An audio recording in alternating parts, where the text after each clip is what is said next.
Thanks for coming, everybody. Really appreciate you joining us here tonight. We understand it's the middle of the summer, so you probably have a lot of options, but appreciate you spending your night here with us. This is React Denver, as you know.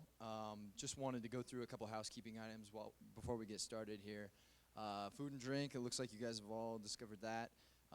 There are men's restrooms around the other side of the elevators, and then some unisex restrooms just right across the hall here. So if you need to find those, that's where they're at.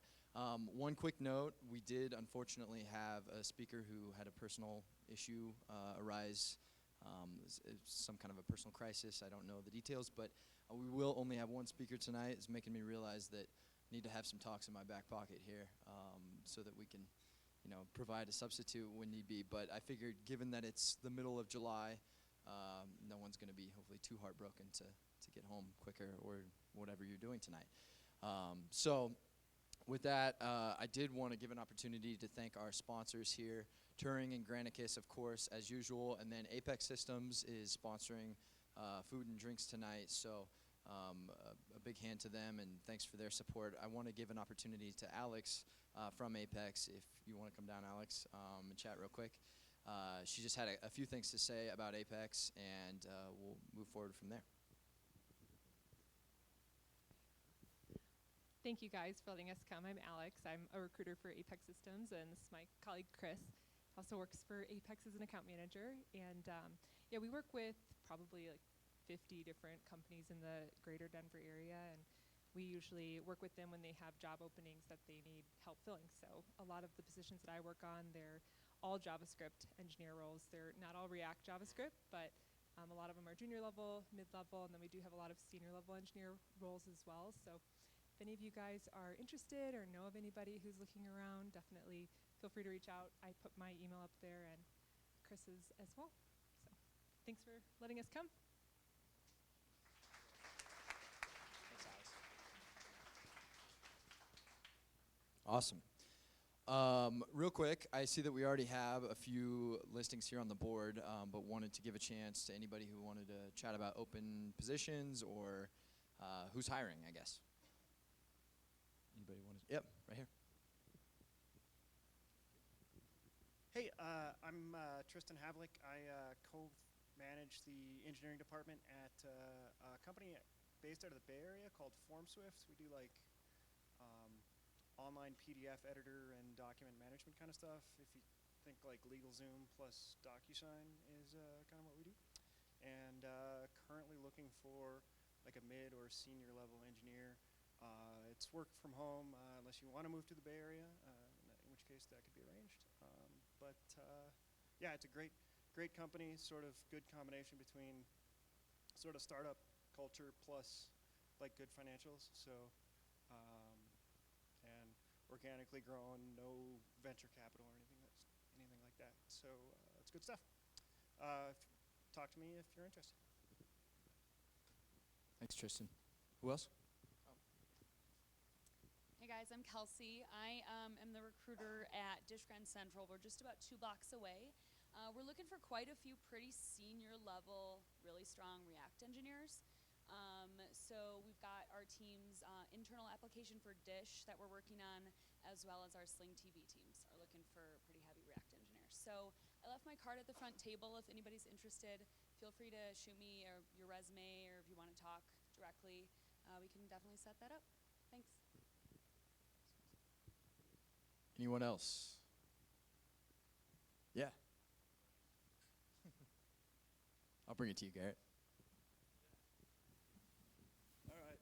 Hey, folks. My name is Garrett. I am a front-end developer working at this company called Randori and looking for another senior developer to join my team. So Randori is a interesting company. We're doing cybersecurity stuff, a little different than anybody else out there. It's an interesting market, interesting domain.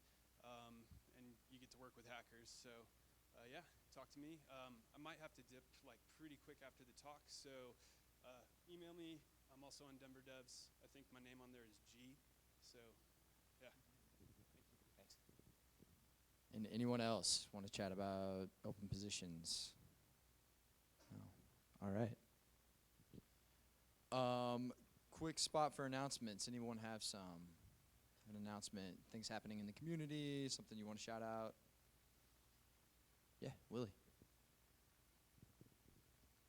Hey, my name is Willie. I'm one of the co-organizers for another meetup here in town called Code for Denver. We are an all-volunteer group that meets every Monday at Galvanized Golden Triangle, working on different projects to help the community. We partner with nonprofits and local government. But basically, I wanted to announce that we have an event coming up on August 11th for a national event called National Day of Civic Hacking. And so we're going to be doing a kind of hackathon, just event where folks will be gathering. It'll be, I forget the name of the venue at the moment, but it'll be in Rhino. And we'll be focusing on some civic data and then also do a intro to programming course. So we're trying to work out the details for that. Thank you much. Any other announcements? Nope. Okay, well, with that, we'll get things kicked off here. Again, Morgan couldn't make it tonight, so keep her in your thoughts. Hopefully everything's all right there. But we do have Matt with us, so we'll get him set up here shortly. But I just want to say a quick word about Matt. He's been really, ever since I got involved with React Denver, he's been a frequent attendee and very active here in the community. So we appreciate everything that he's done for our group and his support. And please show him your support now and give him a round of applause as we get him set up.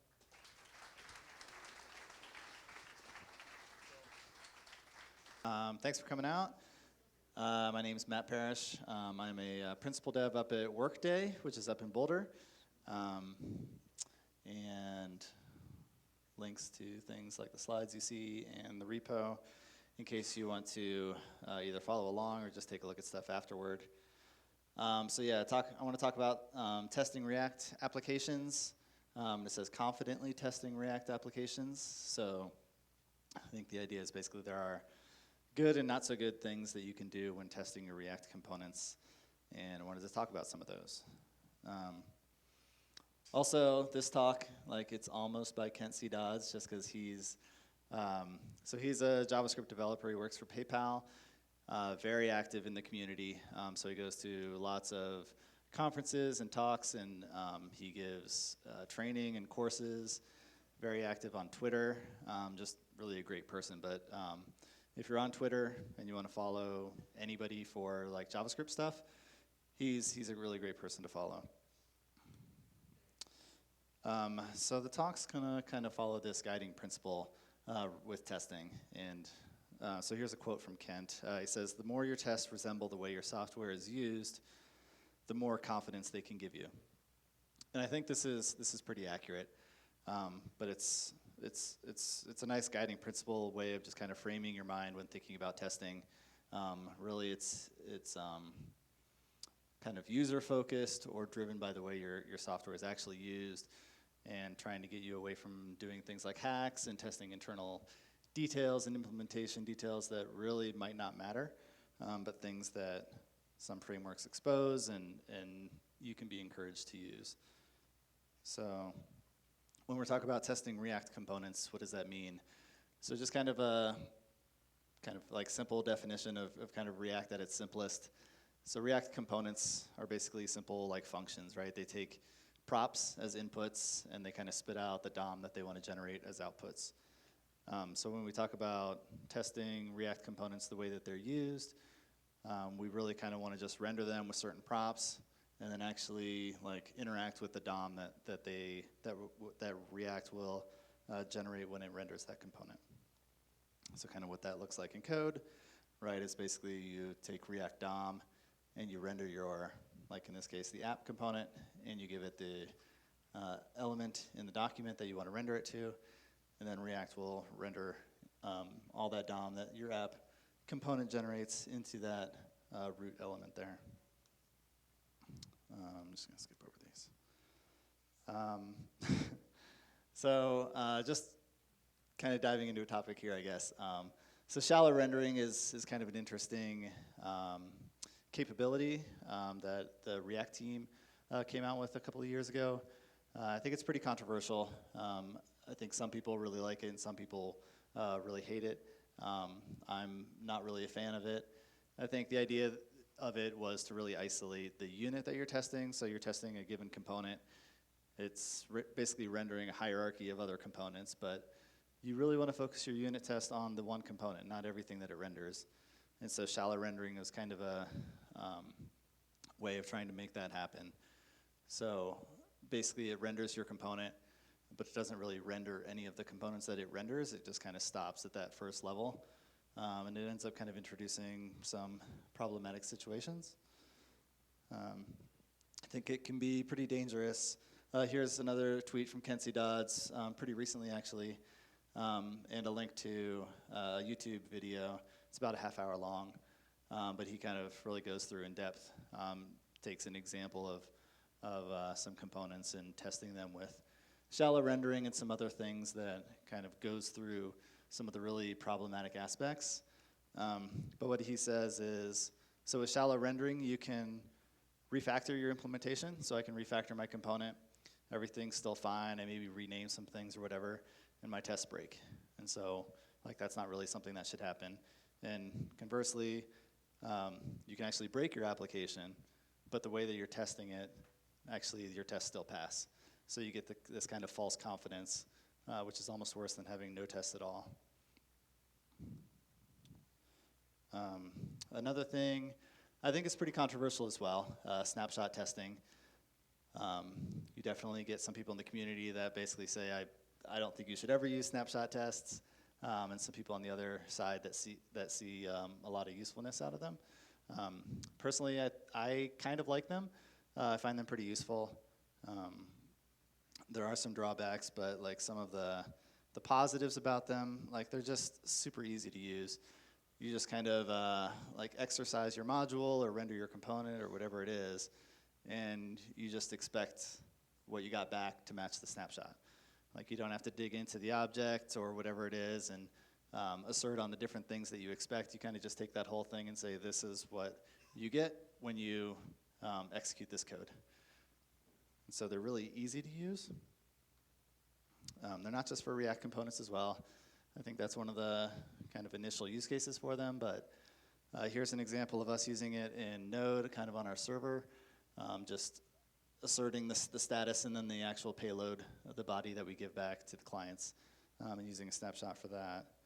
You could also use them potentially for like Redux reducers or really just any like pure functional utility function or anything like that. But like I said, there are some drawbacks. So some things to keep in mind if you do snapshot testing. So one is name your test well.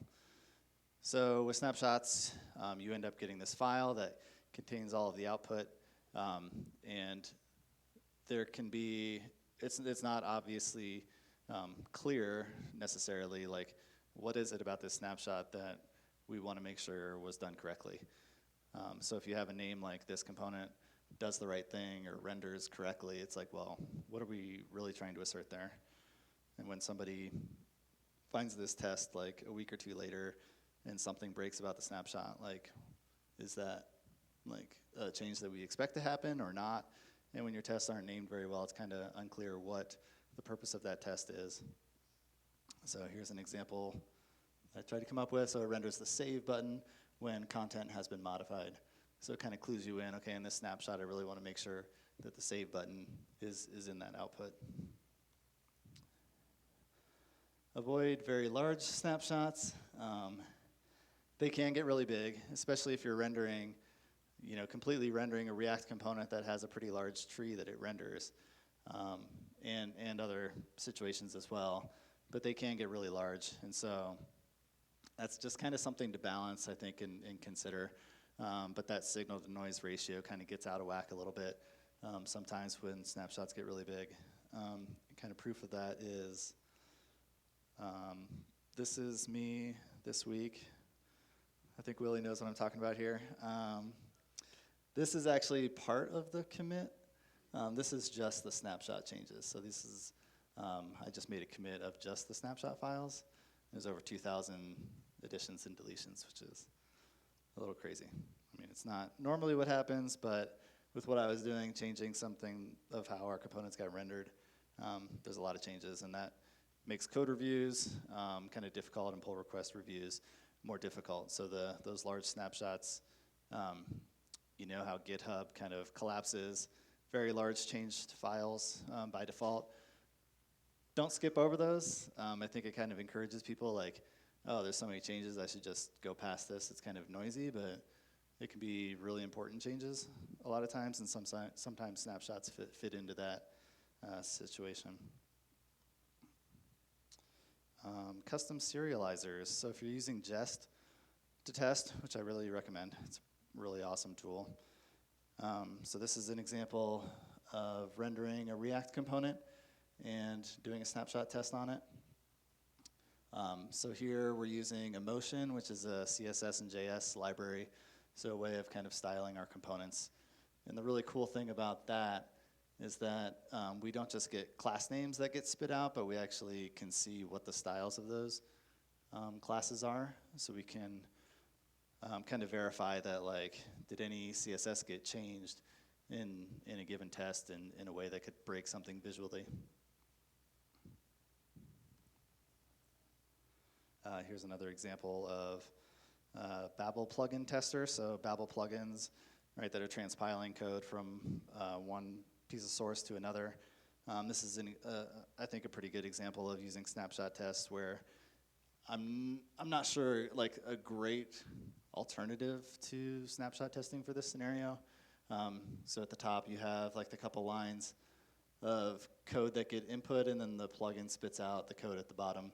And I think that's a really cool way of seeing exactly what happens, and if anything changes there, then that snapshot's going to capture it. Okay, so let's move on and talk about some libraries for testing React. I think there was an Enzyme talk a couple sessions ago here, maybe. It's just super popular library. It's probably the default, the go-to library for React testing. It's a really big library. It does a ton of stuff. But if we kind of come back to this guiding principle of the more your tests resemble the way your software is used, the more confidence they can give you. There's a lot of pitfalls and gotchas that Enzyme has that you kind of need to be careful of, but aren't necessarily guided in kind of safe directions all the time. So some of the challenges with Enzyme, kind of wanted to talk about some of those. So first off, it has a really large API. This is me kind of scrolling through the API docs, if the internet's actually working. But you could just imagine it, though. It's like, right? Like, everybody close your eyes. It's really long. And so that makes it difficult. There's a lot to learn. Which methods should I use when? And just like trying to figure out figure your way through that API can be pretty difficult. This is rendering React components with Enzyme. So in your test, you get these wrappers back when you render your components. But there's like 3 different ways of rendering a component. So like, when do I mount versus render? Or what is render, and then what's the shallow thing, and how, I don't know, right? There's like a lot of cognitive overhead that your teammates are going to go through when writing these tests, and there are pros and cons to these different strategies, and they're going to play out over time, and something's, you know, potentially going to break, or somebody's going to spend too much time trying to figure out what they're supposed to do. And I don't know, it's part of that large API makes things kind of difficult for people that aren't familiar with it. Yeah, so the next thing, inappropriate touching of privates. So, I mean, we all probably know, like, you want to have your modules and components kind of encapsulate what they do and just expose their API, and that's how people are supposed to interact with them. So, like with React components, you basically render it with the props and you get the output back. The component itself might be like some stateful component. It has its own state, manages some things, has its own lifecycle callbacks and methods, but like, you're not supposed to actually interact with any of those things. They're kind of private to the component, even if they're technically exposed. So some things with this like wrapper that you get back with Enzyme, you call this prop function and say, give me this prop that was passed in and get this value, but that's not really like something your application code would do. or actually get the state of some rendered component. Again, it's not really something that you could do from your application, is reach into some component and get its state. And really, you shouldn't care. Again, just like setting state, getting the actual component instance out so that you could call things like, oh, I'm going to call a component did mount on this. But like those lifecycle methods are something React calls when React renders it. It's not things that like we're supposed to call from somewhere else. And those things can get us into trouble. Some enzyme selectors. So you render this hierarchy of DOM. How do you actually, or like elements, how do you get the element that you're looking for? So Enzyme has a pretty powerful way of finding things. You can pass like all kinds of things in. You can find components by given props. Find it by a component's constructor function. So like if you have a React component class, you could pass in that module. You could pass in the name of the component. Find by CSS classes. There's a lot of ways to do it, and a lot of ways that aren't really natural with the way that these applications work. Should have better internet.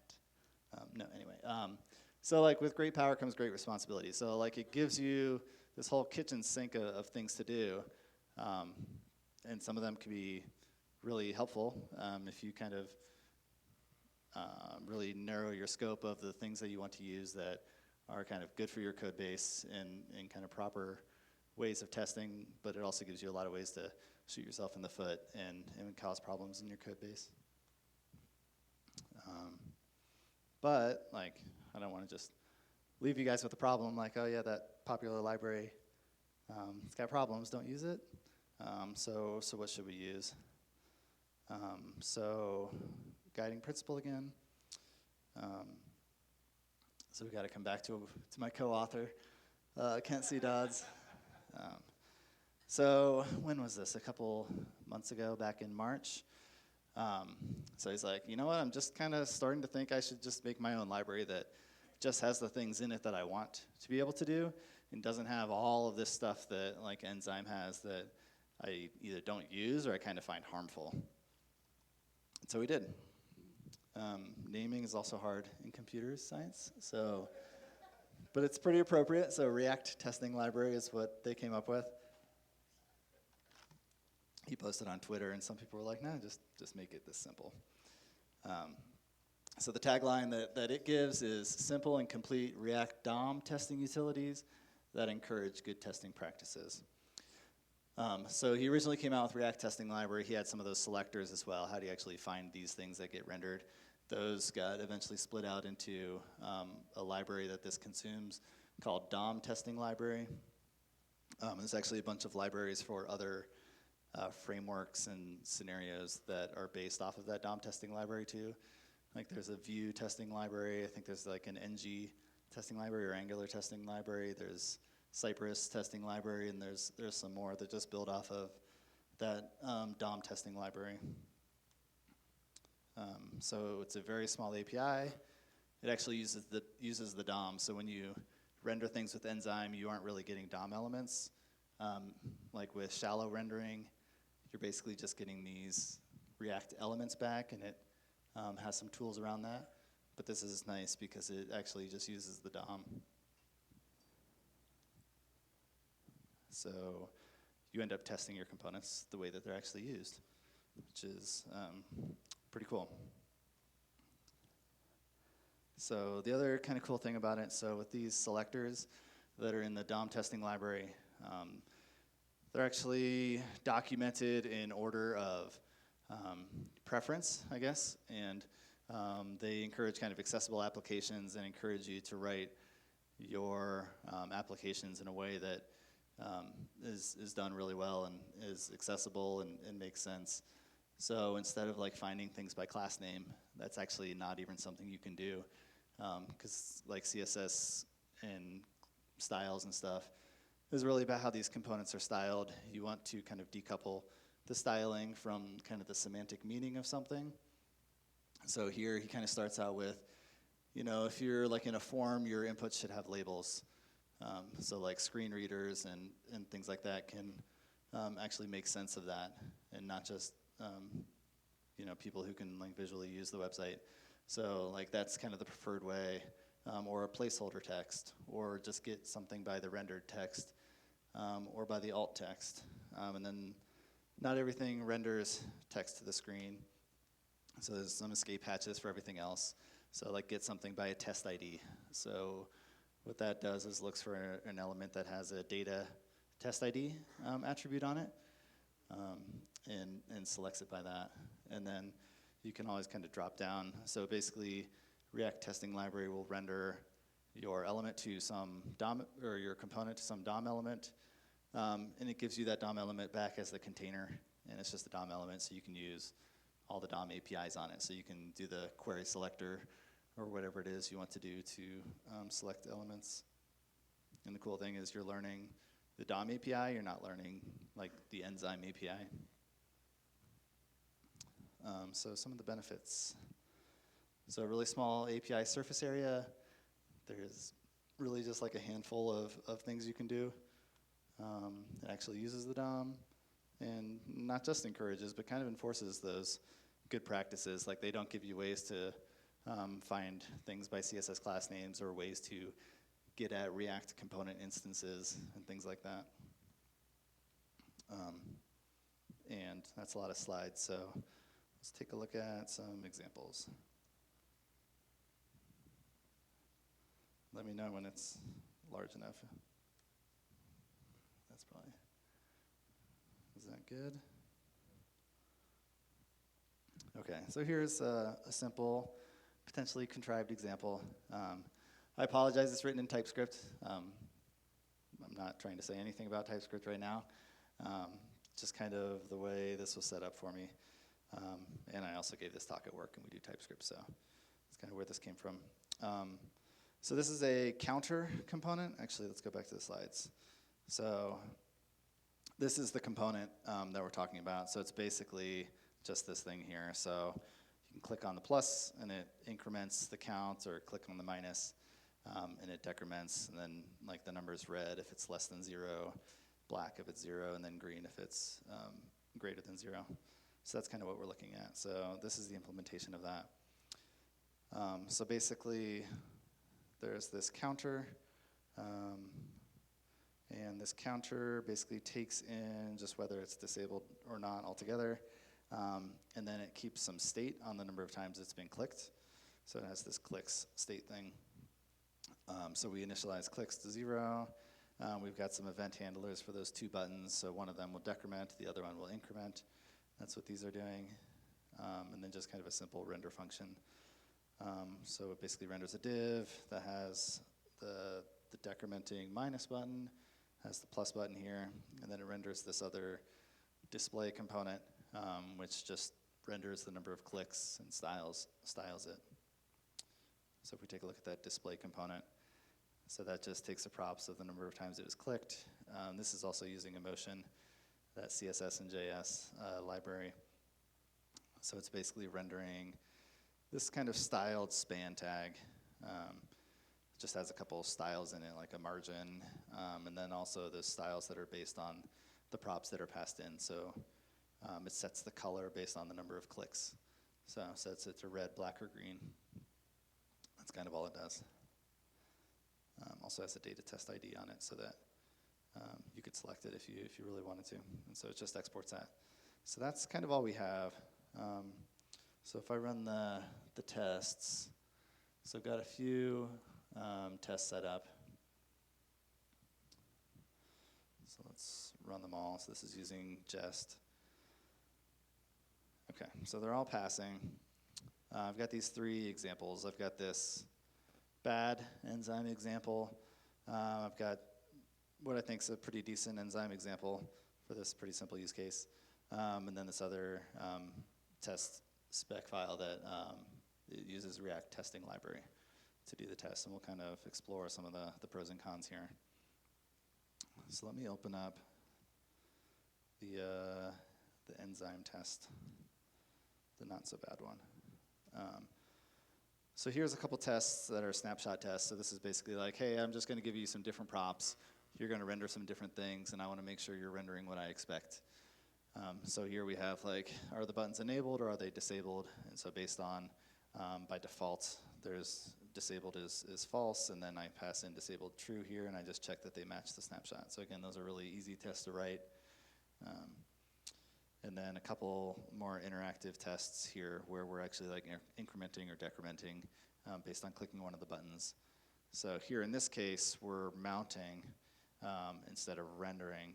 So with this first example with Enzyme, render works really well with snapshots because it kind of creates this kind of string-based representation of everything that looks a lot like DOM. Whereas mount and shallow actually have a lot of component-y things in there. And when you start doing snapshots on those, they look pretty not indicative of what actually gets rendered. But in these interactive tests, we're basically mounting, and then we're finding. Here I'm using the data test ID and finding by the increment button and clicking on it. And then I'm finding the count and getting its text. So another Enzyme API there to get the text of it. And then checking that it got incremented from 0 to 1, and then 1 that goes to -1. And if we take a look at those snapshots, so we can do that. So here's the one with disabled buttons. So here again, we see like the CSS and JS stuff shows up, so we know that the color is going to be rendered as black. We get the 2 buttons, and we get 0 as the output of this component. So that's good. We see that the button here is disabled. It has the disabled attribute on it. Both the buttons do. And then in the enabled buttons by default, those buttons don't have the disabled attribute on there, and everything else is kind of the same. So those look pretty good. So we see like it looks very DOM-like, so we don't see like class name like React has. It's actually like a class, like what the actual DOM element attribute is. So that's cool. If we look at the bad test, so there's trying to make something wrong with kind of all of these. So here's just a couple snapshots that use mount and shallow instead of that render. And we can take a quick look at what those end up looking like. So here's the one using mount. So we do get the styles here, which is nice. We get this counter thing, so that's not really a DOM element at all. The button kind of has the stuff in there. Disabled is false. There's this on-click function prop thing that's kind of weird. We get into this like display thing. We actually see the emotion styled component coming into here. There's like all these weird things when it's really just this span that gets rendered. The span has class name instead of class. Gets kind of weird. You start like renaming things and that don't change anything, and snapshots start breaking. And then here's one using shallow, which is a little bit different. So it doesn't actually render this display component, but it'll tell you what it is and what props it got. Whereas before, when you mount, it actually renders the whole thing and goes through and creates those styled elements and the spans, and this one doesn't have that. So it's kind of this interesting situation there. But if we go back to the test, finding by components. So here's a few different ways of using that find method to actually query for things. So this is finding by just the display name. So that display component just happened to be called display. And so in our test, that's what we were using to find it. And then we get the text off of it, and we see that it's 0. This next test actually reaches into the component state. So it renders that counter, and it simulates clicking on that plus sign to increment the counter. But instead of actually checking, is the DOM rendering 1 now, we check to see is the state value that we expect equal to 1. And that's something that I've seen several times in several different places, so definitely be wary of this one. This can cause some problems. Like, I don't really care what the state of this component is. It can be, I don't know, state dot, like, bananas is 1, but like if it likes bananas, then it likes bananas, and that's fine. Like, whatever, I don't want to reach into it and assume that, like, clicks is this thing that matters. It could be like, clicks is 10, but it renders 1 for every 10 or something like that. Like, I don't know. I don't want to be dependent on it. It can do whatever it wants as long as it like renders the right thing in the right scenario. Yeah.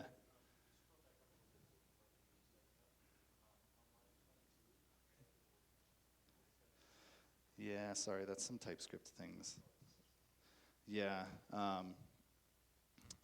Yeah, I'm kind of parameterizing this thing and saying I'm mounting some component that has these props in state, and that's what actually allows me in Enzyme to know that clicks is a thing that's on state that I can reference. So when I take that off, it starts complaining that clicks isn't something that exists on like a empty state component. Yeah, no, it's unfortunate that that's kind of how it was. Yeah.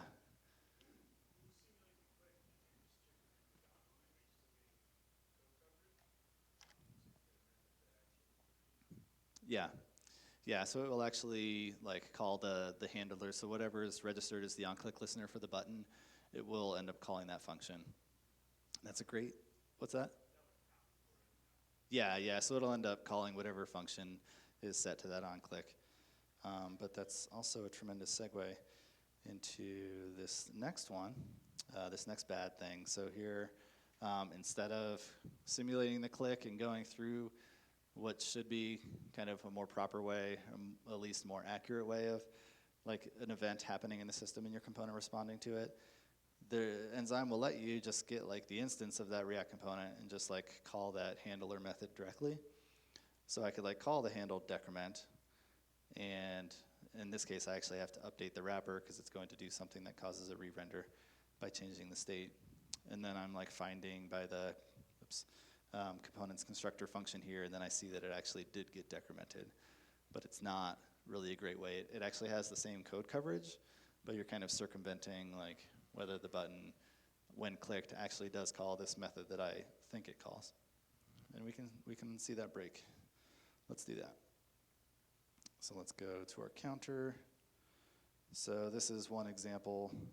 So on click, I'm just going to say handle increment. So I'm going to do the wrong thing. And then I'm going to scope just to that bad test and just run the bad test here. Okay, so everything's passing. I haven't saved the changes yet. So if I save these changes and just reruns the tests, I might get some snapshot failures. No, I don't.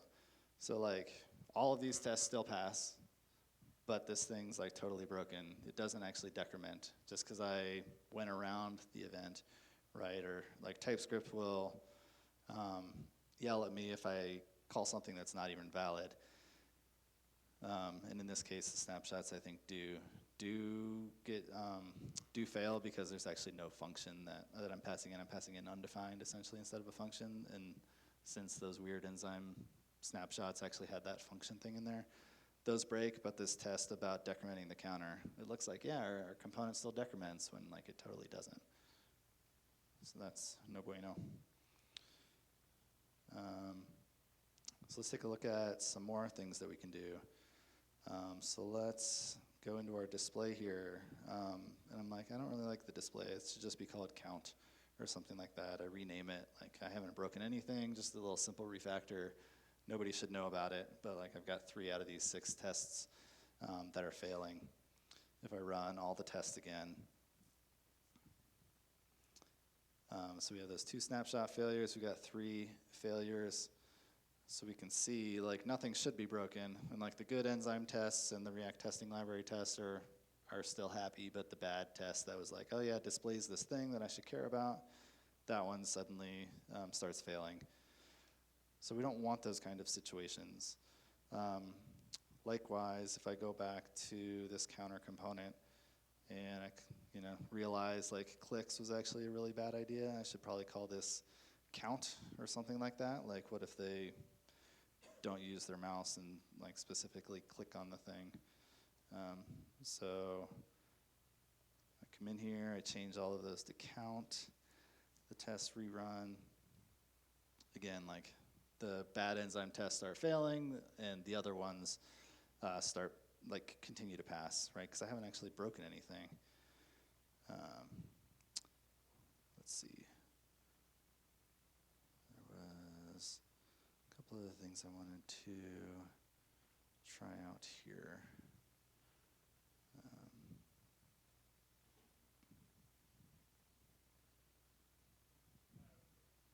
Yeah.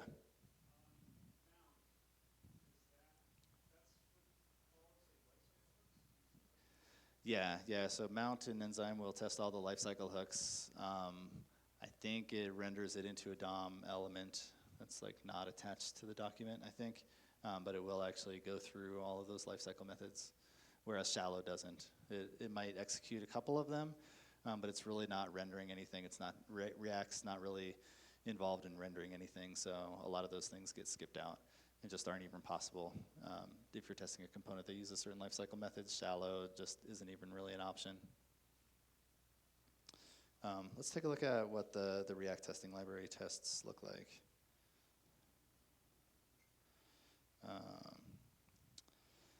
So here we basically are importing these two functions from React testing library, basically just being able to render the component and being able to fire events. There's only one way to render in this library, and it actually calls React DOM.render and renders the element that you give it, or the into the DOM. So this is rendering this counter component, and this actually gives this like render result thing back, and it has a container, which is the DOM element that it renders everything into. And then it also has these query methods. So if you want to get some rendered element by like the text or the the test ID or things like that, you can like get or fail finding one of them or query for all of them. Has things like that on it. Also has ways to re-render, where in Enzyme like you like set props or set state or do these kind of really weird things to get your component to re-render with different values.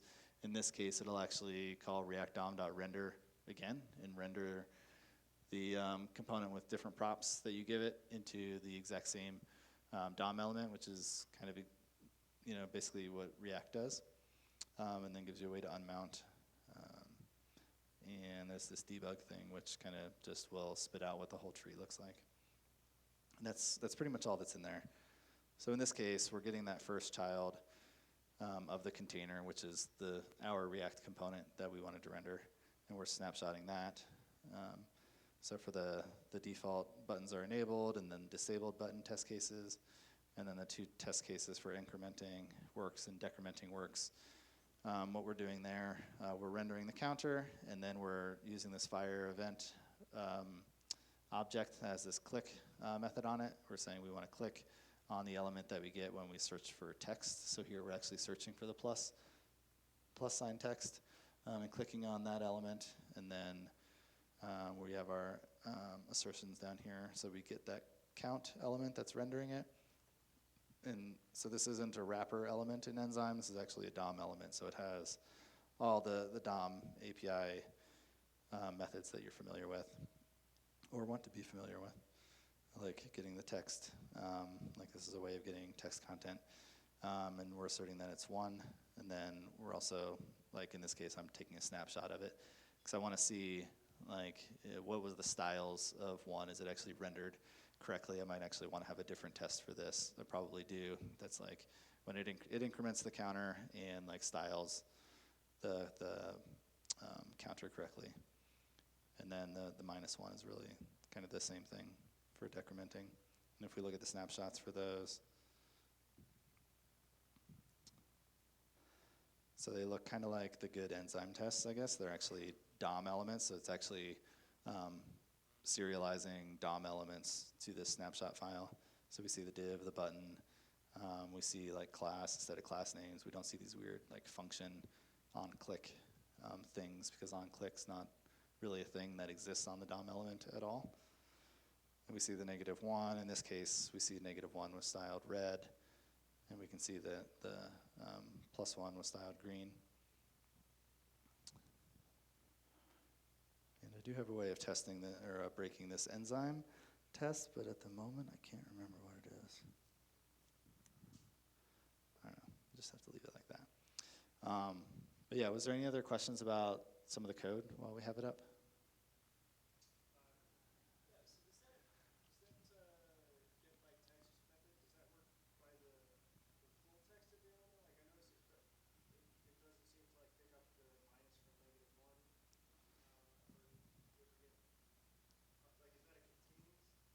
Yeah, trying to think if it will actually pick up the minus from -1.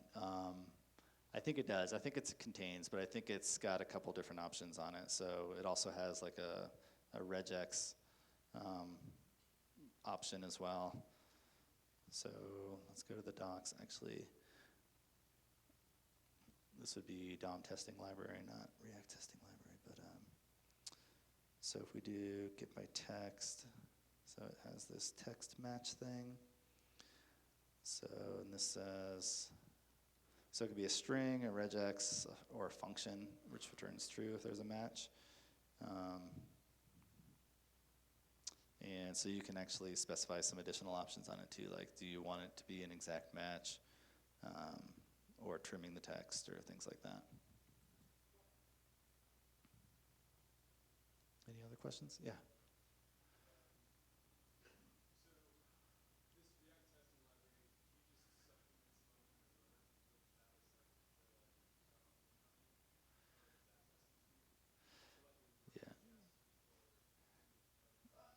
Yeah, so so how it interacts with the DOM. So Jest uses JS DOM, at least by default, which is kind of a in-memory, or just kind of approximation of the actual DOM.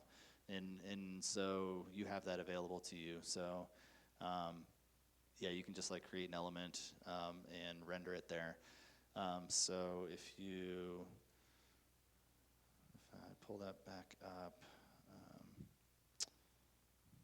which is probably what you're doing anyway. If you're using Enzyme, is you probably have some DOM thing available to you, like you're actually running in the browser, like if you're doing something with like Karma, or using JS DOM, potentially if you're just staying in node land. But if we look at the library itself, which is pretty small, but we look at the render here, so it's just interacting with the document and like adding this new element, so it creates this div and appends it to the body, and then that's your container, and then it will just render whatever you passed into that element. So you kind of have to be running in some test runner or some setup that has the document available to it.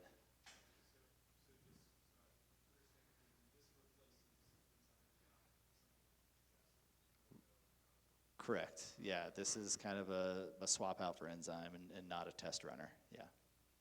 Yeah. Mm-hmm.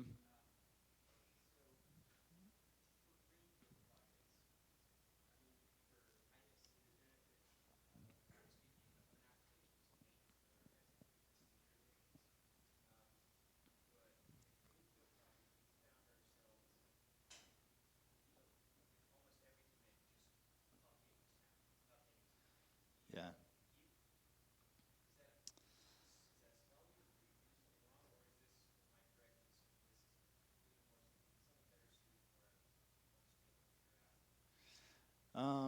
Yeah, that's a good question. I certainly see this situation happening less, where your snapshots break less as your product matures and your iterating of your components kind of slows down a little bit. I'm trying to think. I mean, we see them happen. Maybe it's pretty often, I think, when we're working in the UI side, that we will see some of that. Do you end up rendering kind of larger trees, like rendering components that are kind of higher up in the tree, and end up rendering a lot of things that when you change something down here, it kind of has a ripple effect of affecting all the components that end up rendering it?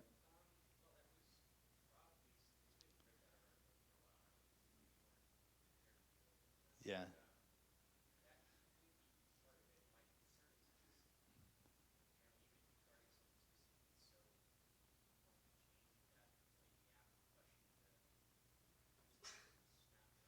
Yeah.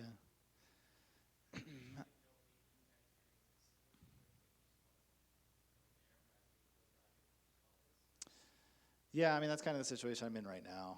I'd consider it an enterprise greenfield project. I think I can relate to what you're saying. I don't think I've seen it being that big of a problem. I don't think we are changing a given component like so many times. And when we are, and a lot of times we'll have a user story that's pretty focused on that part of the app, and so the pull request is really about this thing that hopefully, as just like you don't want your snapshots to be big, you don't want your PRs to be big. So if your pull requests, the more you can focus them down on something specific, the better we are at that. I think the less we see this issue of just a whole bunch of snapshot changes for something. But I think I see it sometimes, but not to the point where I've felt like it's been really difficult to work with.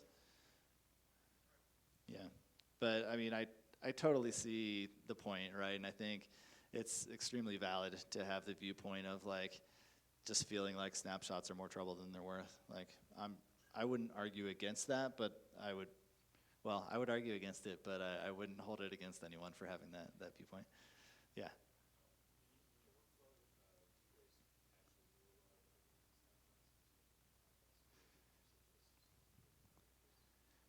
I think it's really important. I should have had that in my slides.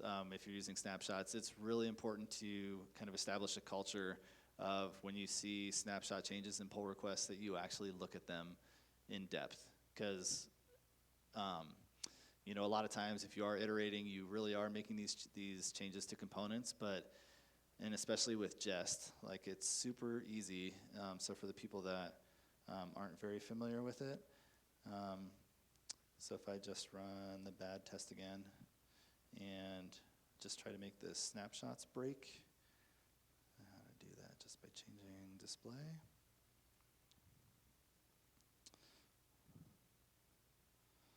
So we have 2 snapshot failures, right? So it's going to say,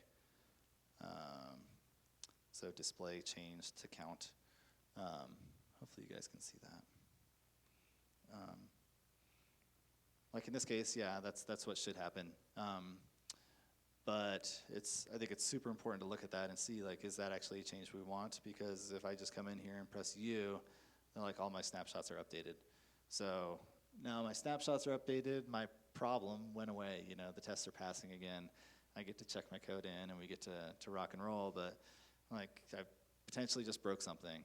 So that's another, I think, disadvantage of snapshots is while they can be like super handy and pretty powerful, I think you have to establish some practices around it and make sure that like people are actually looking at those things. And in GitHub makes it pretty easy, and just I think snapshots in general, it's pretty easy for people to kind of gloss over them and be like, oh, let me get to the implementation part and make sure they implemented it right.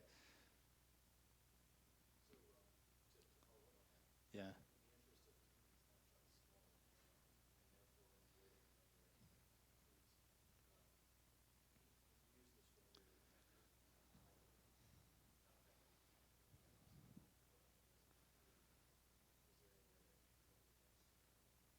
Yeah. So there are some ways to control that, so you're not actually rendering huge React trees. So the way that I would do that with Jest at least, and there are similar tools with other test runners or mocking libraries like Sign-On and things like that. But in Jest, I could come in here and say, I'm actually going to mock out the display module, and I can actually replace it too with something that I want it to be. So I can actually replace it with like a functional component that just returns a span that says React Denver. So when I do that, and bring up my terminal again. So let's do the React testing library test. So we should see snapshot failures, or I've broken everything. That's kind of weird. What was that complaining about?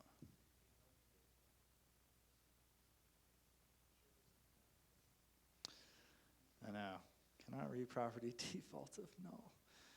Oh man. Let me see.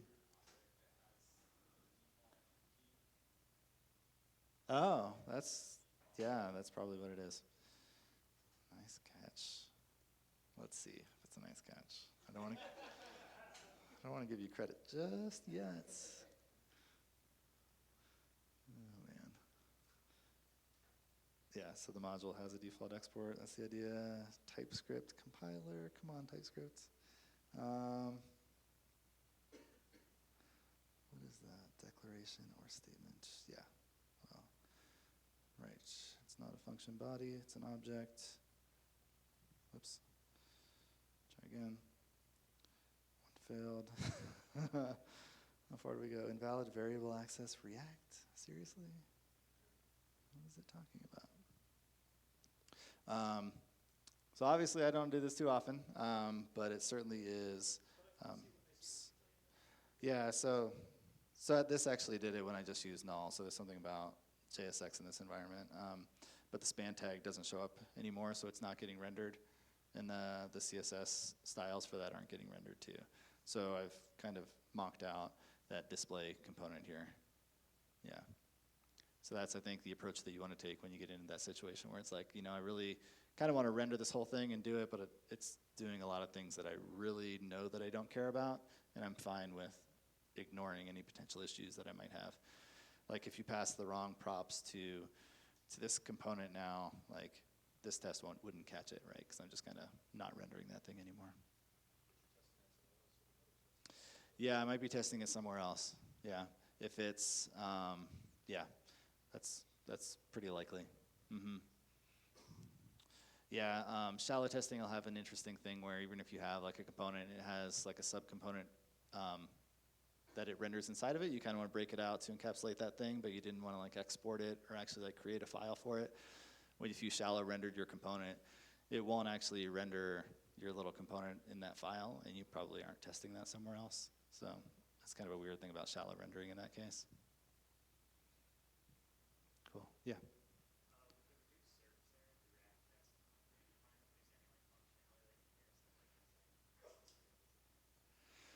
Yeah, so with the smaller API surface area, just to repeat the question, am I missing kind of any features or functionality?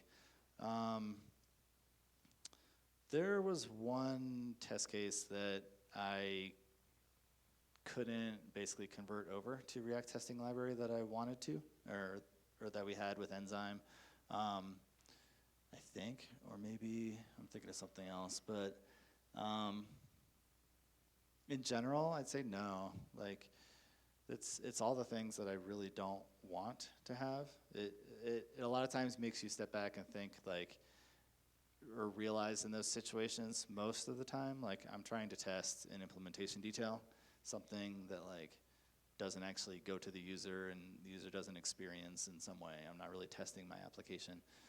Usually, in those cases, most of the time, you're kind of forced in a good way to rethink, how am I testing this thing? How is it actually getting used? Like, I don't care that the state changed from X to Y. I care that like the application renders something different and the user can experience it in a different way.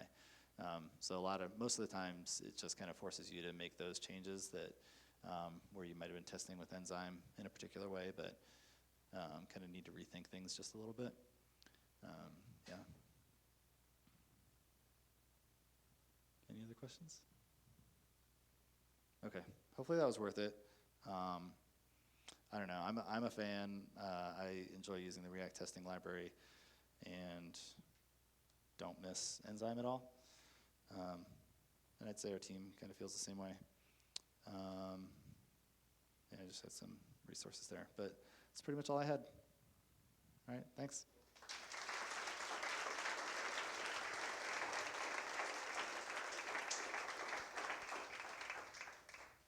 Yeah, big thanks to Matt. We're going to wrap things up here. So real quick before we do that, wanted to again thank our sponsors and most importantly, thank some of the co-organizers here that helped me out.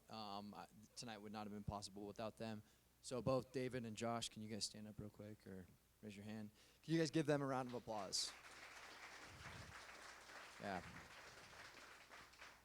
And Kevin, who's usually here, he's actually speaking at, I think Boulder JS tonight, one of the Boulder meetups. And Will Klein, who you're used to seeing, he is on paternity leave. So next time you see him, hopefully you can say congratulations to him.